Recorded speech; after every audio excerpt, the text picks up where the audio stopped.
사람들이 자기 중심적이고 이기적이라고 하는 것은 누구나 다 잘 알고 있는 사실입니다. 이렇게 자기 중심적이고 이기적인 사람들이 아주 잘하는 것 중에 하나가 변명이라고 하는 것입니다. 변명. 자기가 한 일에 대하여 그것이 잘못되었을 때에 인정하지 않고 변명하기를 좋아합니다. 또 한 가지는 핑계를 대는 것입니다. 내 탓이 아니고 당신 탓이다. 핑계를 대는 것입니다. 또 한 가지 이 자기 중심적인 사람들이, 인간들이 잘하는 것이 있는데 그것은 원망하는 것입니다. 원망. 대체로 사람들은 일이 잘 안 되면 가족이나 주변 사람들을 원망하든지 아니면 하나님을 원망합니다. 하나님 너무하십니다. 하나님이 계시다면 어떻게 이런 일이 일어날 수 있을까? 하나님이 나를 버리셨나 보다. 이런 원망을 사람들이 잘합니다. 인간이 어떠한 존재인지, 인류가 어떠한 것인지를 축소판으로 우리에게 잘 알려주고 있는 것이 이스라엘 백성들입니다. 이스라엘 백성들의 경험은 인간의 속성과 인류의 경향을 우리들에게 꽤 상세하게 가르쳐주고 있는 실물 교훈입니다. 이스라엘 백성들이 애굽을 떠나서 광야로 나왔습니다. 불과 얼마 지나지 않아서 이 이스라엘 백성들은 원망을 하기 시작했습니다. 애굽을 그리워하면서 모세를 원망하기 시작합니다. 먹는 것 가지고 원망하고 물 마시는 것 가지고 원망하고 주변 환경 가지고 원망하고 원망을 시작했습니다. 출애굽기 16장 8절에 보면 그 백성들의 원망 소리를 듣고 모세가 이렇게 말을 했습니다. 모세가 또 가로되 여호와께서 저녁에는 너희에게 고기를 주어 먹이시고 아침에는 떡으로 배불리시니 이는 여호와께서 자기를 향하여 너희의 원망하는 그 말을 들으셨습니다. 이스라엘 백성들이 하도 먹을 것을 가지고 투정을 하고 원망을 하니까 고기도 주고 또 양식도 주고 다 주었습니다. 그 다음에 모세가 계속해서 하는 말이 우리가 누구냐? 너희의 원망은 우리를 향하여 함이 아니요 여호와를 향하여 함이로다. 지금 너희들이 우리를 보고, 그러니까 모세와 아론을 가리키는 것이겠죠. 우리를 보고 지금 원망을 하는데 우리는 하나님의 지시를 받고 심부름을 하는 사람일 뿐이다. 그러므로 지금 너희가 하는 그 모든 원망은 우리에 대한 원망이 아니고 하나님께 대한 원망이다. 이와 같은 하나님의 백성들의 원망 소리는 성경 도처에 깔려 있습니다. 오늘 보신 이사야 49장 14절 이 본문의 말씀에도 오직 시온이 이르기를, 이 시온은 하나님의 백성들 이스라엘 전체를 가리키는 말이기도 합니다. 시온이 이르기를 여호와께서 나를 버리시며 주께서 나를 잊으셨다 하였거니와. 이건 하나님께서 이사야 선지자에게 주시는 말씀인데 그 백성이 그렇게 하나님을 원망하고 있었습니다. 그 원망에 대하여 하나님께서 15절에 이렇게 말씀하셨습니다. 여인이 어찌 그 젖먹는 자식을 잊겠으며 자기 태에서 난 아들을 긍휼히 여기지 않겠느냐. 그들은 혹시 잊을지라도 나는 너를 잊지 아니할 것이라. 하나님께서 이스라엘 백성들이 하나님을 향하여 원망하면서 하나님이 우리를 버리신 것이 아니냐, 하나님이 우리를 잊으셨나 보다 하고 불평했을 때에 하나님께서 내가 너희를 어떻게 잊겠느냐, 여인이 어찌 그 젖먹는 자식을 잊어버리겠느냐, 자기 태에서 난 아들을 긍휼히 여기지 않겠느냐. 혹시 그들은 잠깐 동안이나마 잊을지 몰라도 나는 너를 잊지 않고 있다고 말씀하십니다. 하나님의 사랑과 인간에 대한 하나님의 관심을 우리가 정말 체험적으로 깊이 이해하고 사는 것은 결코 쉬운 일이 아닙니다. 그러나 아주 조금이나마 인간에 대한 하나님의 관심과 사랑을 이해할 수 있는 길이 있다면 그것은 내가 부모로서 자식을 어떻게 대하고 어떤 관심을 가지고 어떻게 사랑하고 있느냐 하는 것을 알게 되면 특별히 이 자식에 대한 어머니의 사랑은 하나님께서 인간에 대하여 얼마나 관심을 가지고 사랑하시는지를 희미하게나마 우리에게 가르쳐주고 있습니다. 제가 이 설교 시간에 제 집안 얘기를 거의 하지 않는 편입니다만 오늘은 이 주제와 함께 집안 얘기를 간단하게 한 가지 좀 하겠습니다. 저도 그렇고 저희 집사람도 그렇고 그렇게 대단히 친절하고 다정다감하고 그런 성격이 아닙니다. 그렇다고 속으로 교만해서 그런 것도 아닙니다. 저희 속은 저희가 압니다. 그러나 왠지 타고난 것이 그렇게 돼가지고 사람들이 그렇게 아주 다정하고 따뜻하게 잘 못합니다.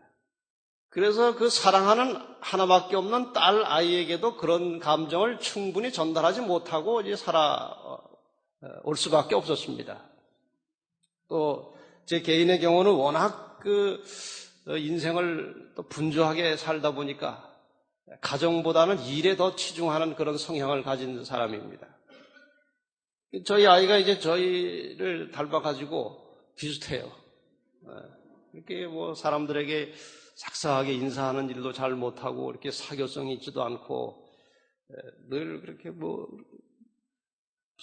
보리자루처럼 그렇게 살아요. 그래서 이제 저희가 너 좀 어떻게 어른들한테 인사도 좀 열심히 잘 하고 좀 사람들하고 잘 사귀고 좀 그래 봐라 그랬더니 그 아이 하시는 말씀이 그 둘 사이에서 이 정도면 됐지 뭘 더 바라느냐 이제 그래서 할 말이 없더라고요. 근데 그 아이가 일본어를 이제 전공하고 있습니다. 그런데 일본에 연수를 좀 다녀오고 싶어 하는데 이거 연수 보낼 만한 형편이 도무지 되질 않았습니다만 어떻게 하나님께서 길을 열어주셔서 1년 동안 학비 다 이제 제공받고 또 생활비까지 제공받는 그런 길이 열렸습니다. 그래서 제가 휴가를 내서 저희 집사람과 함께 아이가 어디서 어떻게 자리를 잡고 어떻게 공부를 하고 있는지 알아야 되니까 또 필요한 것도 좀 이렇게 준비해 줄 겸 해서 같이 갔습니다. 근데 이제 그 경험, 그 아이가 떠나기 전부터 또 도착해서 또 저희가 돌아오는 그 경험 속에서 사람에 대한 하나님의 관심과 사랑이 어떠한 것인지를 이전보다 조금 더 확실히 깨닫게 되었습니다. 그래서 그 이야기를 좀 하려고 서두에 이런 참 구차스럽게 집안 이야기를 좀 했습니다. 사랑이 어떤 것인지 여러 가지 형태로 우리가 정의를 내릴 수 있겠지만 이번 그런 경험 속에서 두 가지 사실을 다시 한번 깊이 뼈저리게 느끼게 되었습니다. 첫째, 이 사랑이라고 하는 것은 떨어지고 싶지 않은 것입니다. 함께 있고 싶은 것입니다. 이것이 사랑의 본질이에요. 이제 그 아이를 한 2, 3일 이렇게 같이 다니면서 필요한 것들을 이제 돌봐주고 이제 오는 날이 됐습니다. 신주쿠라고 하는 이제 전철 정거장에서 이제 저희 집사람하고 우리 집 아이하고 이런저런 이야기를 하다가 이제 내릴 때가 됐는데 이거 마음이 이상해지는 거예요. 저는 괜찮을 줄 알았는데 저도 좀 이상해지더라고요. 그런 마음을 뭐라고 표현합니까? 짠하다고 합니까? 찡하다고 합니까? 어쨌든 그 아이가 내리는데 그런 심정이 딱 오더라고요. 나중에 들어보니까 저희 집사람은 울고 싶었는데 억지로 참았다고 해요. 그 아이한테 그런 모습을 이제 보이면 안 좋을 것 같아서. 사랑이라고 하는 것은 떨어지기 싫은 것입니다. 함께 있고 싶은 것입니다. 이것이 바로 하나님 아버지의 심정입니다. 여인이 그 젖먹이 자식을 사랑하는 것보다 인간에 대한 하나님의 사랑이 더 큰 것입니다. 여기 표현대로 하자면 그들은 혹시 잊을지라도 나는 너희를 잊지 않겠다고 하셨기 때문에 그 젖먹이 자식에 대한 사랑보다, 어머니의 사랑보다 우리에 대한 하나님의 사랑은 더 큰 것입니다. 더 진한 것입니다. 그래서 이제 그 떨어지기 싫고 같이 있고 싶은 그 경험을 하는 순간에 조금 또 시간이 지나서 하나님이 우리 인간과 끊어지게 되었을 때 하나님의 심정이 어떠했을까를 생각하게 된 것입니다. 그래서 그 생각의 결과로 오늘 설교 주제가 아버지의 마음이라고 이렇게 떠올랐습니다. 하나님의 말씀은 우주 만물에 존재하는 원리입니다. 하나님의 말씀과 하나님의 생각 자체가 생명의 법칙이고 우주 만물에 존재하는 원리입니다. 그래서 그 하나님의 말씀을 거역하거나 떠나는 순간에 생명은 끝나는 것입니다. 사람이 하나님과 마주대해서 살다가 하나님의 말씀에 불순종하고 하나님의 뜻을 거역했을 때에 불가피하게 떨어질 수밖에 없게 된 것입니다. 그 이별은 1년 후에 혹은 얼마 후에 다시 만날 기약이 있는 이별이 아니라 영원히 끊어지는 이별이었습니다.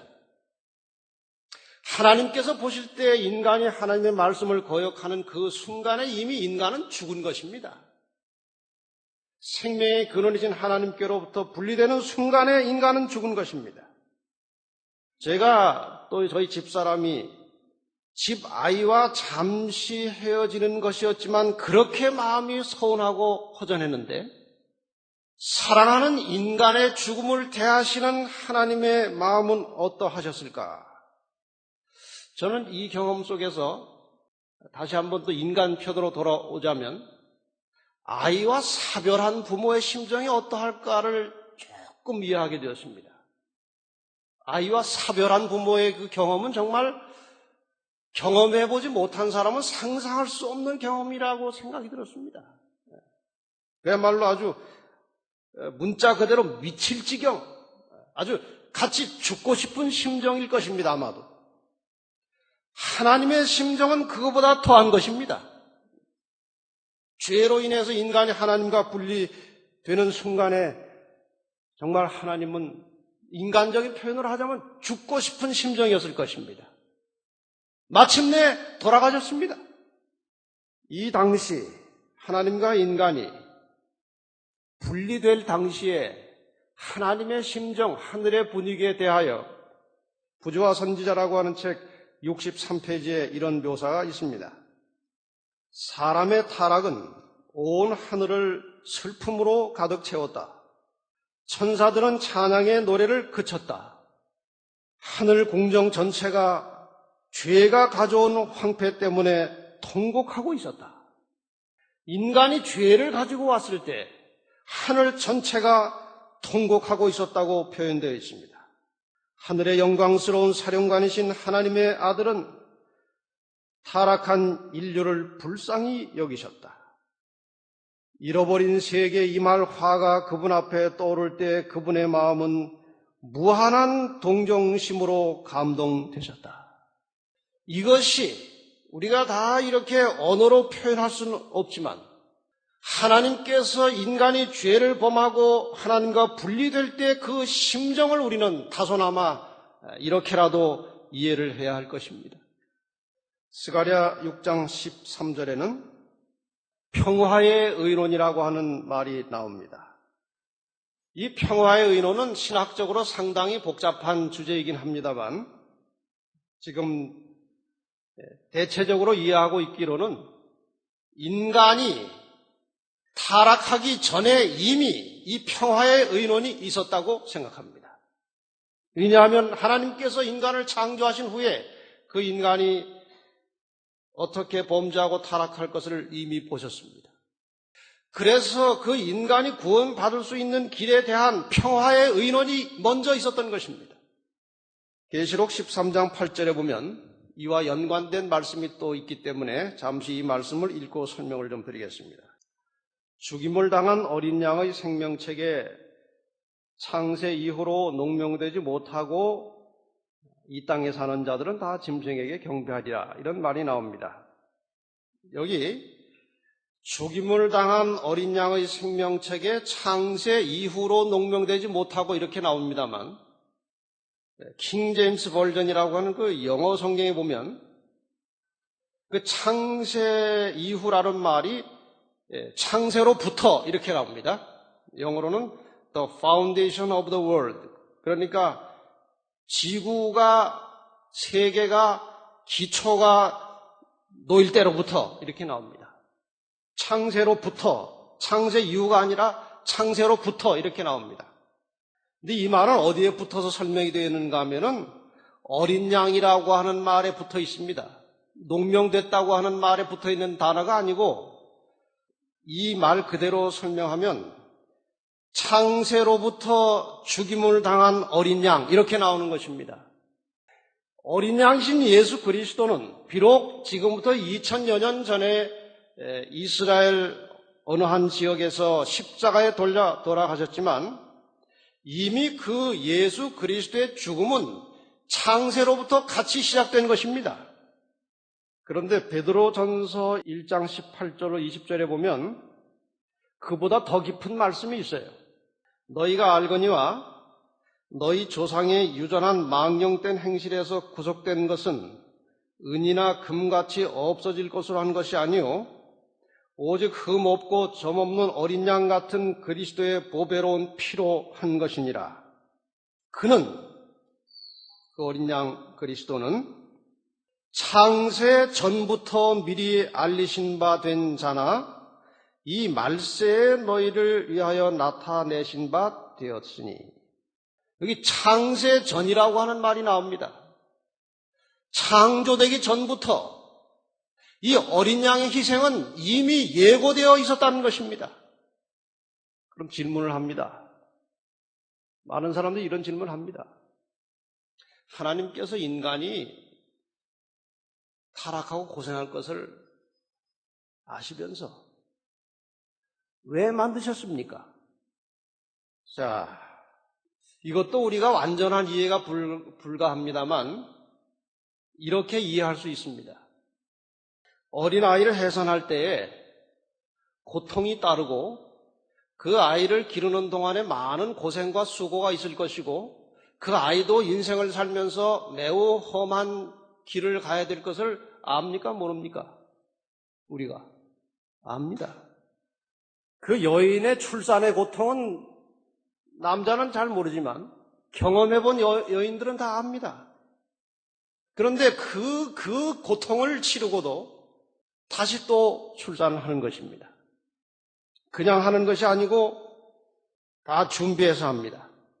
옛날 같으면 기저귀감도 다 끊어다가 다 한 번씩 빨아서 부드럽게 해놓고 그 다음에 출산한 이후에 끓여 먹을 미역국을 위해서 미역도 미리 다 사다 놓고 태어나자마자 아이가 입을 옷도 몇 벌 준비해 두고 그리고 출산을 하는 것입니다. 그 출산할 때 고통을 한번 해본 사람 알고 안 해봐도 들어서 알고 있습니다. 얼마나 고통스러운 것인지. 그러나 사랑 때문에 인간이 하나님께로부터 배우고 부여받은 사랑의 본질과 속성 때문에 자녀를 낳는 것입니다. 하나님께서 인간을 창조하신 것은 그 사랑의 본질 속에서 나온 것이기 때문에 왜 낳습니까? 왜 이렇게 됐습니까? 이유를 물을 수가 없어요. 사랑 때문에 인간을 창조하신 것입니다. 그래서 인간을 죄와 죽음에서 구원하시고자 하는 하나님의 계획은 미리 세워졌습니다. 이 평화의 의논이라고 하는 것은 사후 대책이 아니라 사전 준비로 된 것입니다. 이사야 55장 8절 9절 말씀 속에서 이 하나님의 오묘하신 섭리에 대해서 잠시 좀 이해를 해보고 싶습니다. 여호와의 말씀에 내 생각은 너희 생각과 다르며 내 길은 너희 길과 달라서 하늘이 땅보다 높음같이 내 길은 너희 길보다 높으며 내 생각은 너희 생각보다 높으니라. 우리가 하나님의 계획과 생각을 어떻게 다 인간의 두뇌로 이해할 수 있겠습니까? 어쨌든 우리는 이러한 결과를 봐서 하나님은 사랑이시고 우리를 사랑하시기 때문에 지으셨고 우리의 모든 앞으로의 인생의 행로와 이 지구상의 역사가 어떻게 될 것을 다 미리 내다보시고 그 사랑하는 사람과 같이 영원히 함께 살 것을 계획을 미리 가지고 계셨다는 것 자체에 대하여 우리 하나님께 감사하고 기뻐하시기를 바랍니다. 그래서 인간의 구원을 위해서 발표된 창세기 3장 15절은 즉석에서 만들어낸 연설문이 아니고 이미 사전에 작성된 문서를 사람에게 또 사단에게 선포하신 것입니다. 내가 너로 여자와 원수가 되게 하고 뱀 사단을 가리킨 것입니다. 너의 후손도 여자의 후손 예수 그리스도와 원수가 되게 하리니 여자의 후손은 내 머리를 상하게 할 것이요 너는 그의 발꿈치를 상하게 할 것이니라. 내가 그토록 사랑하는 사람을 미혹해서 죽게 만든 너는 나와 이제 영원한 원수다. 내가 너를 절대로 가만히 두지 않을 것이다. 너를 이 땅에서 쓸어버릴 것이다. 하고 하나님의 사랑의 심정이 포함된 선언문이 바로 창세기 3장 15절입니다. 하늘의 비상사태가 선포된 것입니다. 하나님 보좌 주변의 모든 구조와 체제는 이제 우주의 법칙을 깨뜨리지 않는 범주 안에서 사람을 구원하기 위한 구조로 완전히 변경이 되었습니다. 이전의 체제는 다 바뀌었습니다. 인간을 구원하는 체제로 완전히 바뀌었고 이것이 모형물로 나타나는 것이 바로 성소라고 하는 것입니다. 성소 안에는 하나님의 깊은 사랑과 인간에 대한 깊은 관심과 애착이 구석구석에 스며져 있습니다. 그 속에 인간의 구원의 원리가 다 들어있는 것입니다. 지금 이 인간의 타락과 하나님과 분리 그리고 그 구원에 대하여 장황한 말씀을 드렸는데 이렇게 좀 정리를 해보겠습니다. 첫째, 범죄한 인간을 구원하기 위한 계획은 창조 전에 미리 준비되어 있었다는 것입니다. 그리고 예수 그리스도는 인간의 범죄와 동시에 죽기 시작한 것입니다. 그것이 바로 아담과 하와에게 지어 입으신 가죽옷을 통해서 나타난 바 되었습니다. 그 어린 양이 아담과 하와의 옷을 만들기 위해서 피를 흘리고 죽었듯이 예수 그리스도는 인간의 범죄와 함께 이미 죽기 시작한 것입니다. 그리고 그것이 2000여 년 전 예수 그리스도의 십자가의 죽음으로 구원이 성취가 되었습니다. 누구든지 저를 믿으면 다시 살 수 있는 인간의 구속이 십자가를 통해서 성취가 되었습니다. 그리고 마침내 예수 그리스도께서 재림하시는 그날 인간의 구원은 완성될 것입니다. 그러므로 하나님의 사랑을 느끼고 하나님을 사랑하는 모든 그리스도인들은 그 모든 삶의 초점을 재림에 맞추어 놓고 살아가는 것이 지극히 당연하고 자연스러운 법칙인 것을 마음속 깊이 새기시기를 바랍니다. 우리의 모든 그리스도인의 삶의 초점은 예수 그리스도에 다시 오시는 것입니다. 마침내 계시록 21장 3절과 4절의 선언이 들리게 될 것입니다. 내가 들으니 보좌에서 큰 음성이 나서 가로되 보라 하나님의 장막이 사람들과 함께 있음에 하나님이 저희와 함께 거하시리니 저희는 하나님의 백성이 되고 하나님은 친히 저희와 함께 계셔서 그 모든 눈물을 그 눈에서 씻기심에 다시 사망이 없고 애통하는 것이나 곡하는 것이나 아픈 것이 다시 있지 아니하리니 처음 것들이 다 지나갔음이로라. 마침내 하나님께서 우리와 함께 장막을 펴시고 영원히 같이 사시게 될 것입니다. 하나님 지금 매 순간마다 그날을 기다리고 준비하고 계십니다.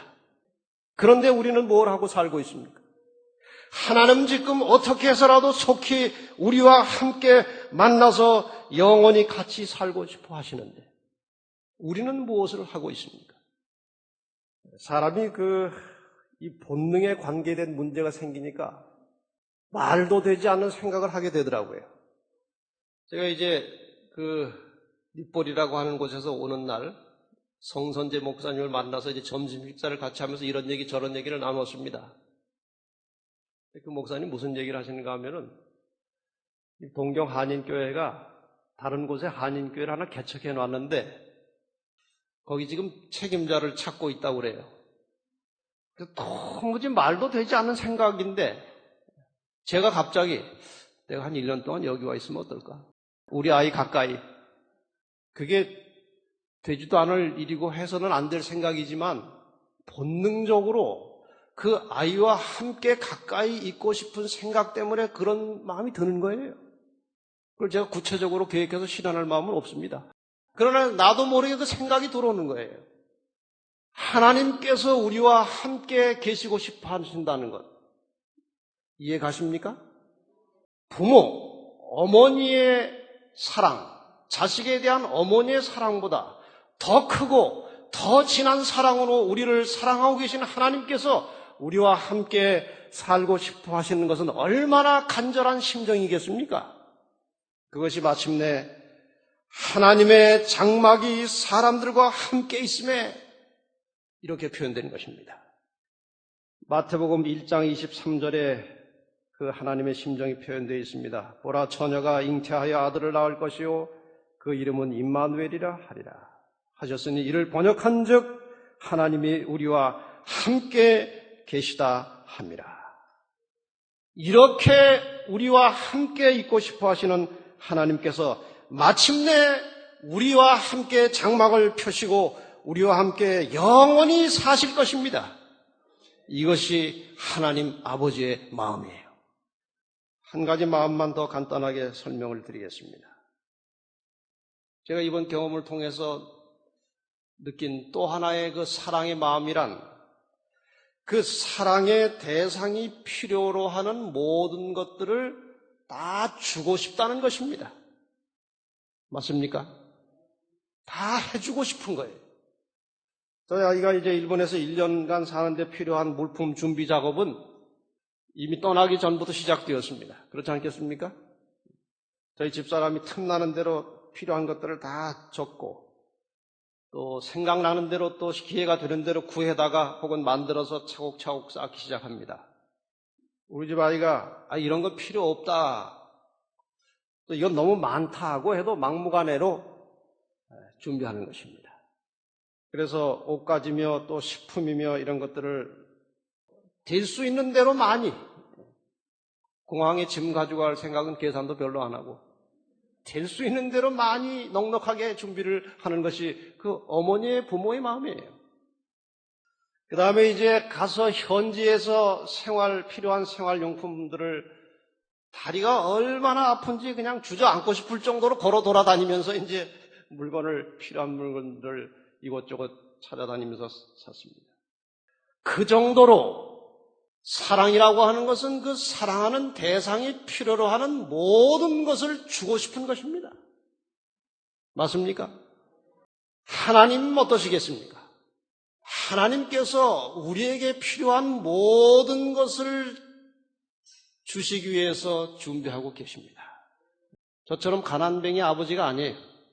정말 우리가 필요하다면, 그것이 우리에게 유익하다면 그 어떤 것이라도 주시기 위해서 하나님은 기다리고 계십니다.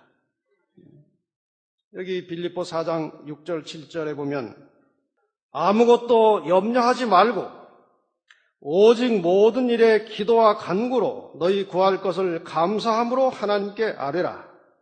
그리하면 모든 지각에 뛰어난 하나님의 평강이 그리스도 예수 안에서 너희 마음과 생각을 지키시리라. 근데 이 뒷말이 조금 우리 인간의 욕심에 맞질 않아요. 아무 것이나 구할 것을 하나님께 아뢰라 해놓고 그러면은 뭐든지 다 주겠다고 하지 않고 너희 마음과 생각을 지키시리라. 이것은 인간의 물질적인 필요보다는 정신적, 영적 필요가 훨씬 중요하다는 것을 우리에게 가르치고 있습니다. 여러분, 하나님께 기도할 때 그런 사소한 물질적인 필요에 대해서 구하시지 말고 우리의 영적인 것, 우리의 정신적인 것, 우리의 심령에 관해서 하나님께 토로하시길 바랍니다. 그때 하나님께서 우리의 모든 생각과 우리의 마음을 지키시고 필요한 것들을 만족하게 해 주실 것입니다.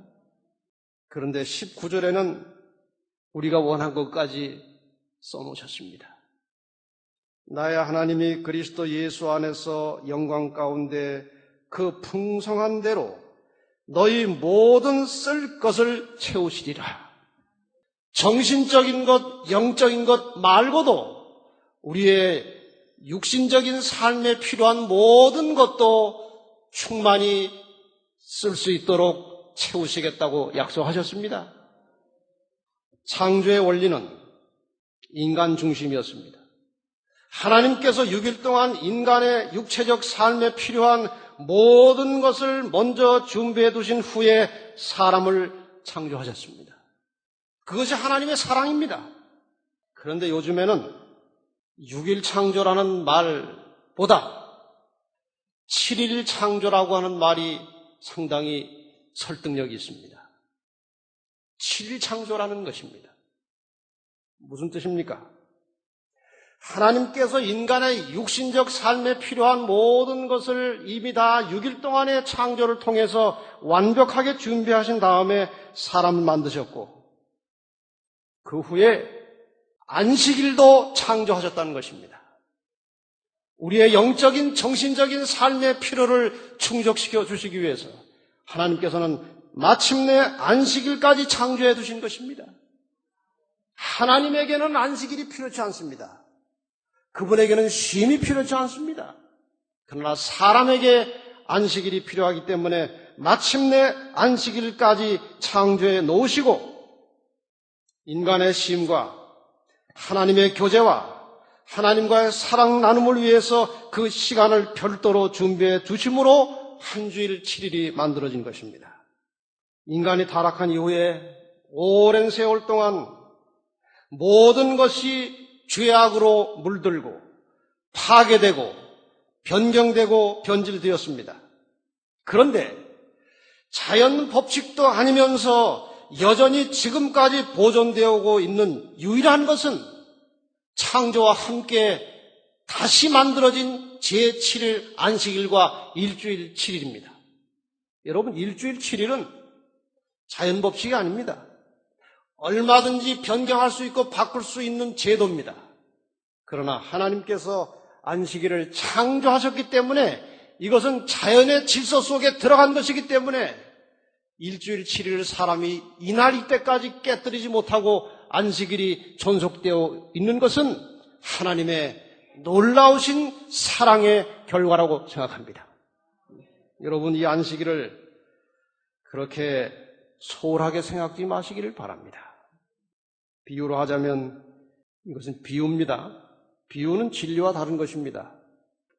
지구라고 하는 감옥에 살고 있는 사람들을 하나님께서 만나시기 위하여 면회 오시는 시간입니다. 여러분, 그 감옥에 갇혀 있는 사람이 면회를 얼마나 기다리고 있는지 아십니까? 얼마나 기다리겠습니까? 얼마나 이 날을 기다리겠습니까? 우리 죄인이 하나님께서 면회 오시는 이 안식일 시간, 면회 신청하실 때 거절하지 마시기를 바랍니다. 여러분, 하나님께서 이 감옥에 갇힌 우리들을 면회 오셨는데 어떻게 그것을 거절하겠습니까? 이 세상의 어떠한 일에 의해서도 안식일이 훼손되지 않기를 바랍니다. 이날은 철저하게 하나님과의 만남과 교제와 사랑이 이루어지게 되기를 간절히 바랍니다.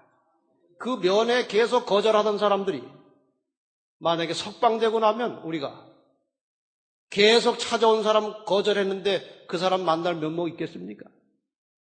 여러분, 하나님께서 우리를 면회 오시는 안식일 시간 즐겁게 맞이하고 정말 기쁨으로 하나님을 만나서 교제와 사랑을 나누시기를 바랍니다.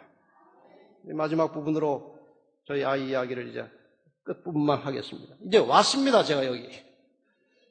왔는데 이제 교제를 할 수 있는 길은 뭐밖에 없습니까? 전화밖에 없어요. 벌써 여러 통화했습니다.